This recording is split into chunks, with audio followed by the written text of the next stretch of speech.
नमस्कार, भारत एट कान में एक बार फिर आपका स्वागत है। मैं हूं आदित्य श्रीवास्तव। कान में लगा है सितारों का मेला, क्योंकि कान में चल रहा है फिल्म फेस्टिवल। भारत के वो कौन से सितारे हैं जो कान पहुंच रहे हैं? भारत के वो कौन से सितारे हैं जो रेड कारपेट पर नजर आ रहे हैं? साथ ही क्या कुछ चल रहा है भारतीय पवेलियन में? किन मुद्दों पर हो रही है चर्चा? बताएंगे आपको अगले आधे घंटे भारत एट कान में।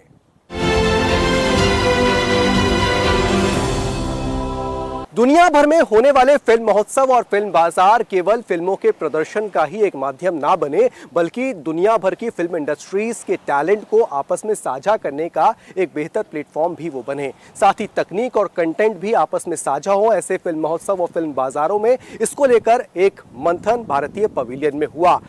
बदलते दौर में आने वाले समय में तमाम फिल्म फेस्टिवल की भूमिका कितनी महत्वपूर्ण हो सकती है, भारतीय पवेलियन में इस पर बहुत महत्वपूर्ण चर्चा हुई। क्या बातें हुई, आइए आपको सुनाते हैं।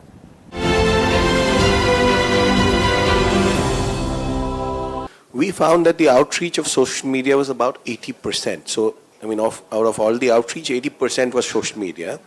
And the expenditure which we made for social media was barely less than the 5%. We did a lot of other things. We wrapped buses, we wrapped trains, that this is the film festival we are having in this city. We did a lot of promotion on the TV. We did some radio buzz also. So including the papers, press, everything.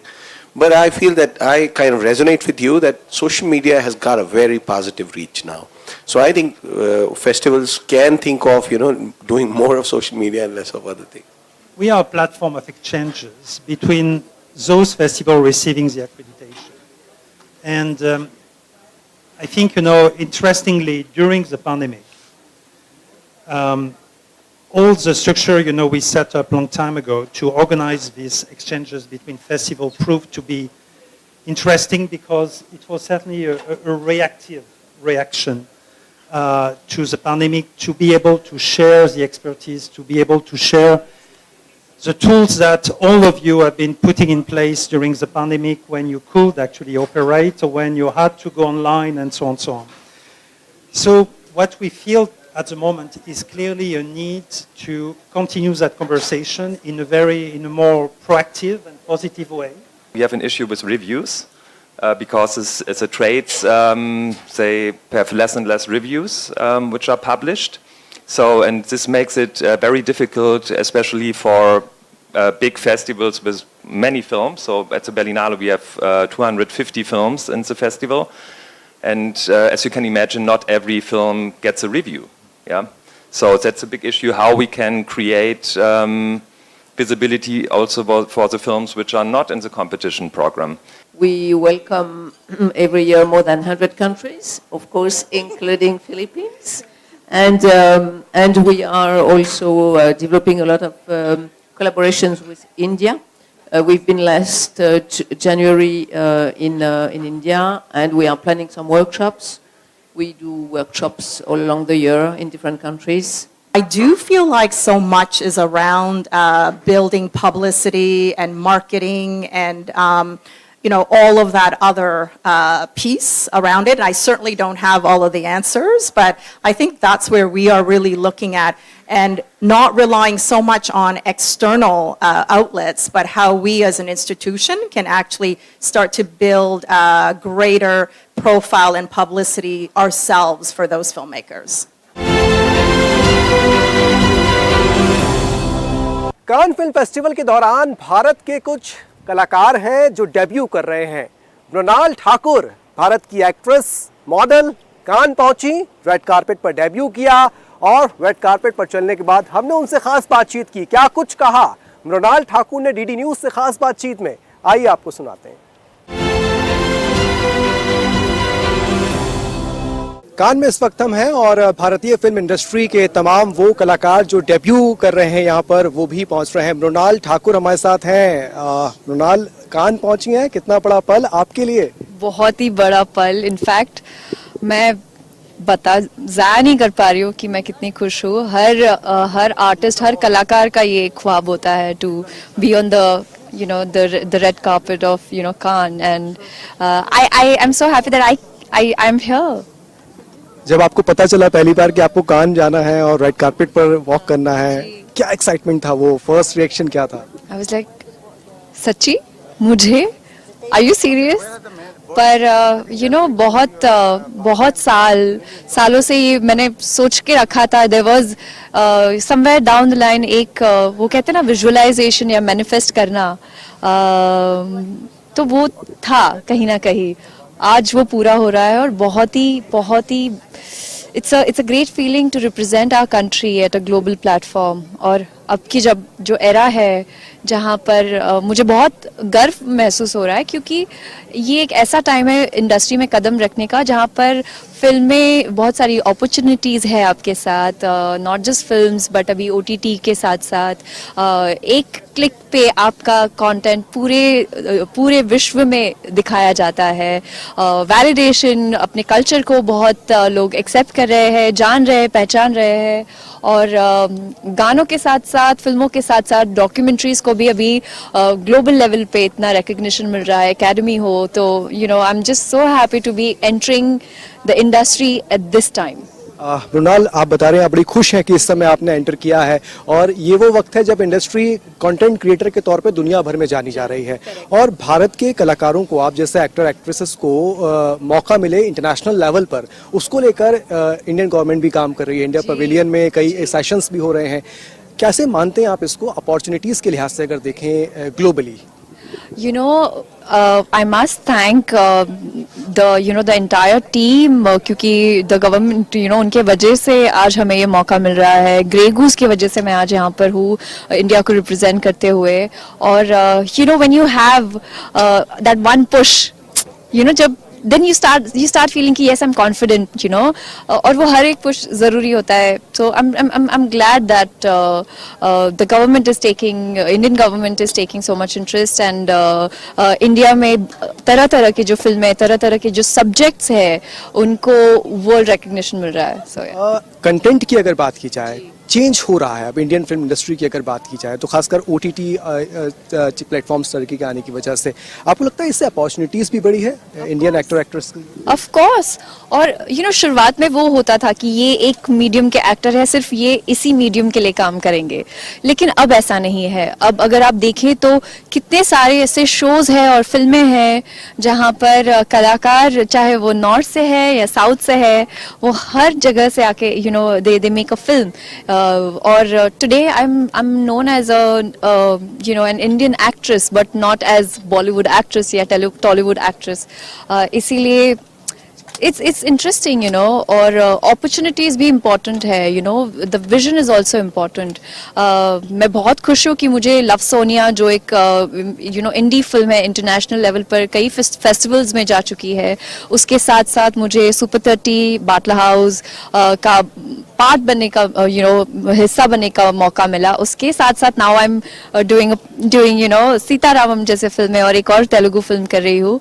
तो मैं बस चाहती हूँ कि मराठी हो गया, हिंदी हो गया, तेलुगु हो गया, बस अभी तमिल, कन्नड़ा, मलयालम, कितने सारी भाषा है, पंजाबी, गुजराती, इन सब के साथ साथ अगर वो फ्रेंच सिनेमा क्यों ना हो या स्पेनिश फिल्में क्यों ना हो, it's the art is growing and we are recognizing that. और thanks to all these people who put down so much efforts, उनके बिना ये बिल्कुल पॉसिबल नहीं है. मराठी और तेलुगु में भी आपने अभी तक काम किया है, लेकिन आपकी इच्छा है कि कुछ और रीजनल लैंग्वेजेस की जो फिल्में हैं उनमें आप काम करें. लेकिन मेरा सवाल यहाँ पर यह है कि कई रीजनल लैंग्वेज की फिल्में जो हैं उनको यहाँ पे कान में एक अच्छा स्पेस मिल रहा है.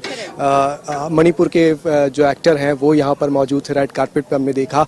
कैसे देखती हैं इसको कि रीजनल फिल्में जो हैं, रीजनल लैंग्वेज की फिल्में जो हैं, वो किस तरीके से आज इंडिया में काम कर रही हैं और दुनिया भर में उनके लिए किस तरीके से अपॉर्चुनिटीज अब क्रिएट हो रही हैं? अगर आप रीजनल फिल्म्स के बारे में बात करें तो जैसे मराठी में शारा है, कन्नड़ में कंतारा है, तो ये हमारे रूट से जुड़ी हुई है. और काफी लोग इन सारी चीजों से, स्पेशली आज की जो पीढ़ी है, वो इन सब से वाकिफ नहीं है. सो इन फिल्मों के through we get to learn so much, we get to experience what it is all about. तो आई एम सो हैप्पी कि फाइनली इट्स नॉट जस्ट एक या दो लैंग्वेज, बट यहाँ पे चाहे वो मणिपुर से हो, चाहे वो महाराष्ट्र से हो, चाहे वो सिक्किम से हो, चाहे वो किसी भी पार्ट से हो. We are celebrating cinema and I think ऐसे प्लेटफॉर्म पर इंडियन सिनेमा पूरे तौर पर अगर सेलिब्रेट करना इज़ अ बिग डील. और मैं बहुत खुश हूँ कि I think it's my debut. तो ऐसे मंच पर आके इतने सारे लोगों से मिलकर, फिल्म मेकर से मिलना, फिल्मों के बारे में डिस्कस करना, कॉन्सेप्ट्स के बारे में डिस्कस करना. कुछ ऐसे कॉन्सेप्ट्स भी थे जहाँ पर I was shocked. I was like क्या ये ऐसा होता है? क्या इस देश में, इस कंट्री में के इस हिस्से में ये सारी चीज़ें होती हैं जिससे हम वाकिफ नहीं है. So it's a learning for me. मैं हमेशा से एक ऐसी लड़की रही हूँ जो फिल्म मेरे लिए एस्केप्स होते थे. बचपन में मैं म्यूट करके, चाहे वो किसी भी लैंग्वेज की फिल्म हो, DD1 पर हर वीकेंड फिल्में आती थी, तो परमिशन नहीं होती थी घर पर देखने के लिए, तो म्यूट करके चोरी छिप कर देखने, मतलब वहाँ से ये जर्नी शुरू होके आज मैं यहाँ आपके साथ, दूरदर्शन के साथ ये इंटरव्यू कर रही हूँ. मेरे को बहुत अच्छा लग रहा है. मृणाल, कान की गलियों में ना इस समय फैशन का जलवा दिख रहा है. पूरी दुनिया भर का फैशन यहाँ नजर आ रहा है और आप बहुत अच्छे लुक में, बहुत सुंदर लग रही हैं इस वक्त. कैसे फैशन के लिहाज से अगर देखें तो भारत में फिलहाल चीजें आप देख पा रहे हैं, क्योंकि कान की गलियों में तो हम देख पा रहे हैं कि एक से बढ़कर एक फैशन जो है वो नजर आ रहा है. जी, मतलब भारत क्यों पीछे रहे इन सारी चीज़ों में? भारत शुड बी फैशनेबल, जब भारत का नाम पहले आए तो हम किसके लिए जाने जाते हैं? हमारे एम्ब्रॉयडरी के लिए, कलर्स के लिए. अगर आप देखिए गुजरात में जिस तरह से वो घाघरा होता है उनका, द ज्वेलरी होती है ऑक्सीडाइज, उसी तरह से महाराष्ट्र में लक्ष्मी हार होता है, चपला हार होता है, तोंगल होते हैं, नथ होती है. सो इतनी सारी चीजें हमें सेलिब्रेट करने के लिए. एंड फैशन में why should we stay behind? तो आई थिंक दिस, जैसे मैं कार से उतरी, मैं सारी उन्होंने जब जो यहाँ के रहने वाले लोकल्स, उन्होंने जब मेरी साड़ी देखी, सो उनके reaction like wow. But I must say thank you to all those Indian designers. In fact आज मैंने जो आउटफिट पहना है वो है Falguni and Shane Peacock couture. उन्होंने ये कस्टमाइज बनाया है मेरे लिए, और क्योंकि उनको पता है मुझे साड़ी बहुत पसंद है और वो चाहते थे कि मैं एक ग्लोबल प्लेटफॉर्म पर इंडिया को रिप्रेजेंट करूँ और ऐसा एक डिज़ाइन पहनूँ जहाँ पे I feel comfortable and I feel the most comfortable in saris. तो why not flaunt? And I think this is the time जहाँ पर काफी लोग इंस्पायर भी होते हैं इन सारे लुक्स से. और फिर वो the looks now it's so lovely where मेरे जो फ्रेंड्स हैं जो अमेरिका में है या स्पेन में है, वो चाहते हैं कि उनकी शादी इंडिया ट्रेडिशन के हिसाब से हो. वो चाहते हैं कि वो उनके शादी में साड़ीज पहने. और कांस के विशेष कार्यक्रम को यहीं रोकते हुए आपको सीधे लिए चल रहे हैं सिडनी.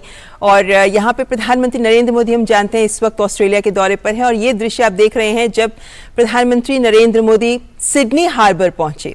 जब हम बात करते हैं सिडनी की, तो सिडनी के जो आइकॉनिक प्लेसेस हैं, ऐसे विशेष स्थान जिन्हें ज़रूर देखना है, उनमें शामिल है ये सिडनी हार्बर, जहां पर हार्बर भी है यानी पोर्ट बंदरगाह भी है, साथ ही में एक खूबसूरत ब्रिज भी बना हुआ है. और इस ब्रिज को लेकर कहा जाता है कि 1967 तक ये ब्रिज सिडनी का सबसे ऊंचा स्थान हुआ करता था. और आज भी जो सिडनी पहुंचते हैं वो इस सिडनी हार्बर में ज़रूर जाते हैं, जहां ये पुल, ये ब्रिज भी बना हुआ है. प्रधानमंत्री नरेंद्र मोदी और ऑस्ट्रेलिया के प्रधानमंत्री एंथनी अल्बनीज़ी दोनों ने यहाँ सिडनी हार्बर का दौरा किया. यहाँ प्रधानमंत्री नरेंद्र मोदी ने यहाँ की खूबसूरती और खासकर यहाँ का जो ओपेरा हाउस है उसका भी अवलोकन किया, और कुछ पल दोनों प्रधानमंत्रियों ने साथ मिलकर बिताए. तो विशेष स्थान है ये सिडनी हार्बर, जहां ऑस्ट्रेलिया के प्रधानमंत्री ने प्रधानमंत्री नरेंद्र मोदी का स्वागत भी किया. और यहाँ पर पोर्ट के साथ साथ ये ब्रिज और ओपेरा हाउस, ये तीनों बहुत खास आकर्षण हैं इस सिडनी हार्बर के, जहां आप देख सकते हैं लोग यहाँ पे पैदल भी घूमते हैं, और यहाँ पर इस ब्रिज से लोग पैदल भी जाते हैं, वाहन भी गुजरते हैं, और साथ ही रेलगाड़ियाँ भी जाती हैं. और ओपेरा हाउस यहाँ का विशेष आकर्षण माना जाता है.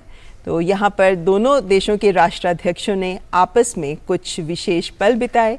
आपस में जो कैमरा फोटोग्राफ्स ले रहे हैं उनके लिए भी ये काफ़ी खास अवसर था जब दोनों देशों के राष्ट्राध्यक्ष जिस गर्मजोशी और स्नेह के साथ आपस में मिल रहे हैं, बात कर रहे हैं, वो वाकई सबके सामने एक महत्वपूर्ण पल, एक ऐसा पल जिससे ये भी दिखाता है कि दोनों देशों के बीच के राष्ट्राध्यक्षों के बीच की गर्मजोशी के साथ साथ दोनों देशों के बीच के रिश्ते भी नए आयाम ले रहे हैं, नई दिशा में आगे बढ़ रहे हैं। क्योंकि हम जानते हैं कि प्रधानमंत्री नरेंद्र मोदी का ऑस्ट्रेलिया का और सिडनी का ये दौरा काफ़ी व्यस्त रहा है, काफ़ी बैठकें रही हैं, जहां एक और प्रतिनिधिमंडल स्तर की वार्ता हुई है, जहां द्विपक्षीय समझौते हुए हैं, चाहे माइग्रेशन मोबिलिटी की बात करें या हाइड्रोजन टास्क फोर्स की बात करें।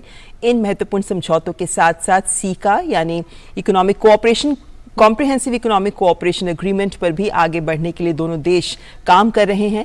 तो विभिन्न स्तर पर रिश्तों में जुड़ते नए आयाम और राष्ट्राध्यक्षों के बीच जिस गर्मजोशी से हाथ मिलाया जा रहा है, जिस तरीके से मिलकर साथ ये पल बिताए जा रहे हैं, ये इस बात की बानगी प्रस्तुत करते हैं कि किस तरीके से दोनों देश जो पुराने दोस्त हैं वही राष्ट्राध्यक्षों के बीच के भी ये आपसी पल इन्हीं संबंधों की बानगी, इन्हीं संबंधों के मजबूत होते रिश्तों को ही आगे बढ़ा रहे हैं। तो सिडनी हार्बर के दृश्य आप देख रहे हैं जो ऑस्ट्रेलिया के सिडनी में मौजूद है, जहां ये खूबसूरत ब्रिज है, जहां से रेलगाड़ियां भी गुजरती हैं, जहां से पैदल लोग भी गुजरते हैं, वाहन भी गुजरते हैं। और ये सिडनी के हार्बर पे यानी सिडनी हार्बर पर है और ये पोर्ट जैक्सन इसका नाम है। और पोर्ट जैक्सन पर ये जो हार्बर बना हुआ है इसमें लोग ज़रूर जाते हैं, जो लोग ऑस्ट्रेलिया जाते हैं वो इस स्थान पे ज़रूर जाते हैं और यहाँ पर पल ज़रूर बिताते हैं, क्योंकि बेहद आकर्षक है ये स्थान, जहाँ एक ओपेरा हाउस भी है और इस ओपेरा हाउस में भी ख़ास इवेंट्स होती हैं। प्रधानमंत्री नरेंद्र मोदी भी चूंकि सिडनी गए हैं तो वहाँ पर प्रधानमंत्री अल्बनीज़ी ने विशेष तौर पर प्रधानमंत्री के साथ इस स्थान पर कुछ विशेष पल बिताए हैं। और जैसा मैंने पहले बताया कि ये जो ब्रिज है सिडनी हार्बर पे बना हुआ 1967 तक ये सबसे ऊंचा स्थान माना जाता था, लेकिन जाहिर है कि वक्त के साथ तस्वीर बदल गई है सिडनी की। लेकिन आज भी लोग इस सिडनी हार्बर में ज़रूर जाते हैं। सिडनी हार्बर, अगर आप ऑस्ट्रेलिया सिडनी घूमने जाएं तो सिडनी ओपेरा हाउस और सिडनी हार्बर, और जहां पर ये आर्च ब्रिज बना है, इस आर्च ब्रिज के दर्शन ज़रूर करते हैं। यहाँ पर खूबसूरत तस्वीरें ली जाती हैं और प्रधानमंत्री अल्बनीज़ी ने इसी खूबसूरत बैकग्राउंड के सामने प्रधानमंत्री के साथ कुछ विशेष पल बिताए हैं। दोनों ने एक दूसरे के साथ जिस तरीके से हंसते हुए दोनों राष्ट्राध्यक्ष एक दूसरे का हाथ पकड़ते हुए दिख रहे हैं, उससे ये स्पष्ट है कि दोनों देशों के राष्ट्राध्यक्ष इस बात को लेकर प्रतिबद्ध हैं कि जो और ऑस्ट्रेलिया और भारत के बीच के रिश्ते हैं उन्हें और आगे बढ़ाया जाए, उन्हें और मजबूती दी जाए।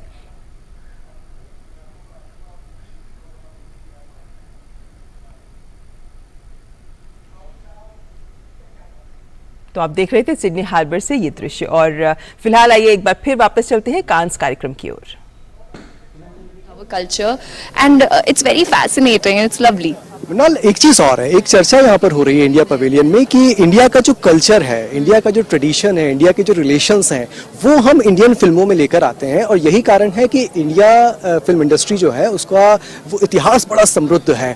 आप मानती हैं, क्योंकि आप बता रही हैं कि आप बड़ी कल्चरल रही हैं शुरू से, सारी और इन सब बातों का जिक्र आप कर रही हैं, इंडिया का कल्चर ऐसे प्लेटफॉर्म पे और ज्यादा दुनिया तक पहुंचता है? Of course. I mean, आप कोई भी फिल्म देख लीजिए, हर फिल्म रूटेड होती है, you will, how do I explain?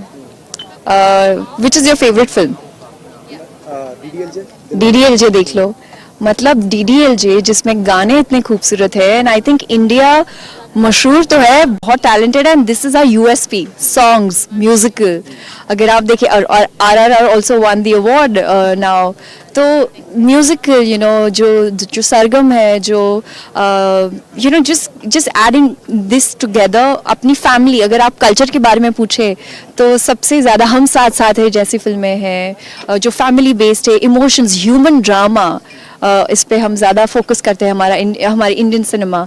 So it's very new, it's different, it's something that you will not see outside India. कितने दिन से तैयारी चल रही थी कांस आने के लिए और कैसी तैयारियां थी? आपको सच बताओ तो मैं शूट कर रही थी जो नानी 30 की फिल्म, अभी हालांकि शूटिंग चल रही है, और डे बिफोर yesterday के मतलब 2 दिन पहले तक वो ज़रा डाइसी था कि मैं शायद आ पाऊंगी या नहीं आ पाऊंगी, but you know what is meant to be, it's meant to be. और शायद मेरे नसीब में लिखा था कि आज मैं आपके साथ इंटरव्यू करूं और यहाँ पे कैन फिल्म फेस्टिवल का हिस्सा बनूं। बहुत बहुत धन्यवाद मृणाल, हमसे बातचीत के लिए। मृणाल ठाकुर हमारे साथ थी, फिल्म एक्ट्रेस हैं, रीजनल फिल्मों में भी उन्होंने काफ़ी काम किया है और यही कह रही हैं कि भारत में जड़ों से अगर आप जुड़े हुए हैं तभी आप आगे बढ़ रहे हैं और तभी यही कारण है कि भारतीय फिल्म इंडस्ट्री जो है, चूँकि अपनी फिल्मों में भारत की संस्कृति, भारत का इतिहास, भारत का जो ट्रेडिशन है वो सहेजती है और लिहाजा दुनिया भर में आज जो कंटेंट क्रिएटर के तौर पर भारत स्थापित हो रहा है, यह भी एक बहुत बड़ा कारण है। साइरस पूनावाला को आप जानते होंगे। जी हाँ, वही साइरस पूनावाला जो वैक्सीन किंग के नाम से दुनिया भर में मशहूर है। लेकिन अब आप सोच रहे होंगे कान फिल्म फेस्टिवल की खबरों के बीच साइरस पूनावाला की चर्चा हम क्यों कर रहे हैं। दरअसल साइरस पूनावाला भी कान पहुंचे हैं और भारतीय पवेलियन में जब वो पहुंचे तो चाहने वालों की भीड़ लग गई। ना सिर्फ भारत के लोग वहां पर मौजूद थे बल्कि तमाम दुनिया भर की अलग अलग फिल्म इंडस्ट्री से आए लोग भी साइरस पूनावाला से मिलने के लिए भारतीय पवेलियन में पहुंच गए थे। हमने साइरस पूनावाला से भी खास बातचीत की, आइए आपको सुनाते हैं। दुनिया भर को कोविड के दौरान वैक्सीन उपलब्ध कराने वाले साइरस पूनावाला हमारे साथ मौजूद हैं। साइरस पूनावाला ग्रुप के चेयरमैन हैं।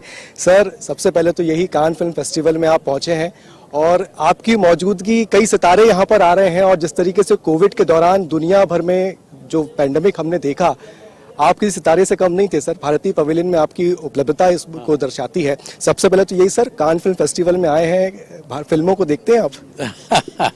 क्यों नहीं, ये तो आप तो सब जान पहचान के हैं और मैं उनसे प्यार करता हूँ, मेरे को बहुत रिस्पेक्ट देते हैं।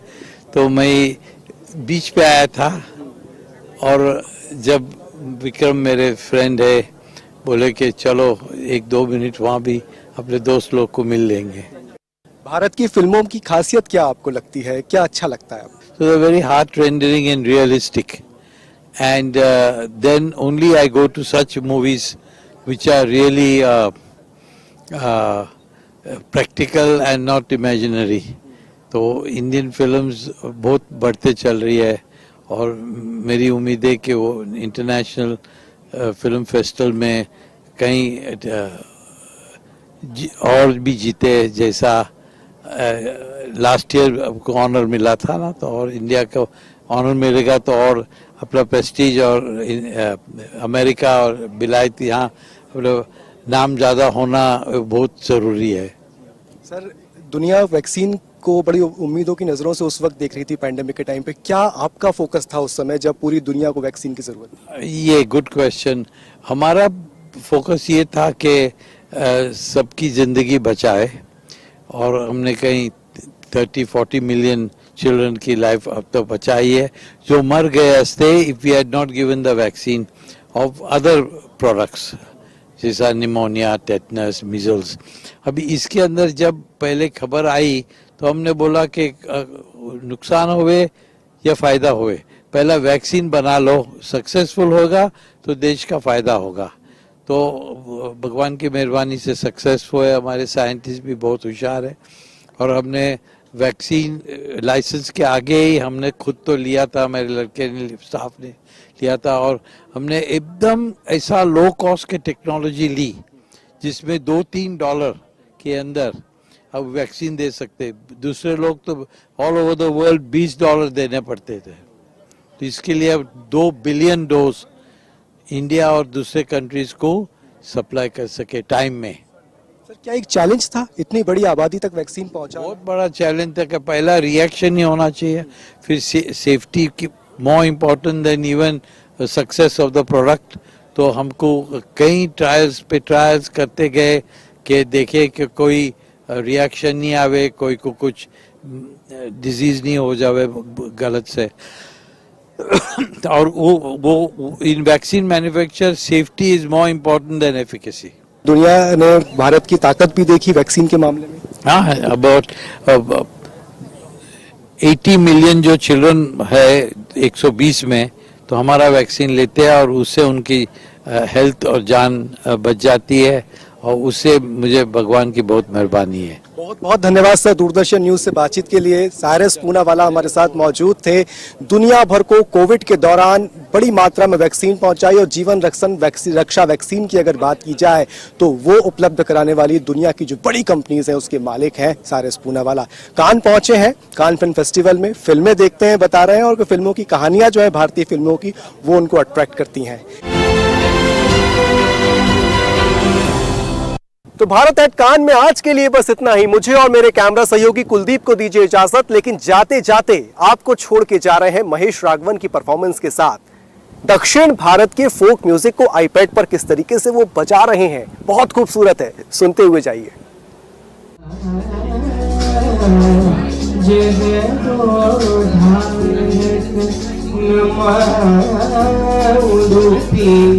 श्री कृष्ण